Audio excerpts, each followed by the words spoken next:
So if you're building your next SaaS, then you're here, you might be looking into Supabase and Neon. So one of these might save you weeks of work. So both these Supabase and Neon are modern backed platforms built for Postgres, but they solve very different problems. Supabase, okay, is basically an open source Firebase alternative. You get the database, the storage, it functions, and everything all in one backend package. Meanwhile, Neon focuses on one thing: serverless Postgres infrastructure. Think branching databases, instant scaling, and ultra fast developer workplaces.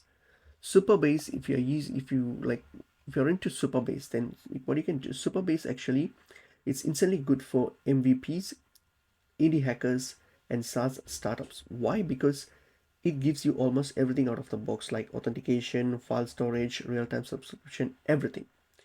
Whereas Neon shines when your app becomes like database heavy. It's like the database branching. You can create isolated database branches like Git branches, perfect for testing, previews, and CI/CD workflows.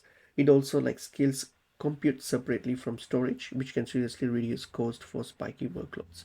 But on the downside here, the Neon is not a complete backend. You still need the authorization, storage, APIs, and backend logic. So beginners may spend some time wiring the tools together.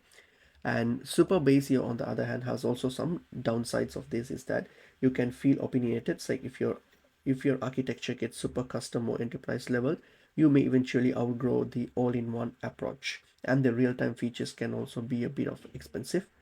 But for beginners or like indie hackers, if you want to ship fast within the head, like with minimum headaches, then choose Superbase. It might be ideal for you. It's the fastest platform from idea to working product. But for any scaling startups or backend engineers, if your priority is database performance and branching workflows and infrastructure flexibility, then Neon will be stronger in terms of a long-term choice. So Superbase actually helps you build faster, whereas Neon helps you scale smarter. So that's the difference.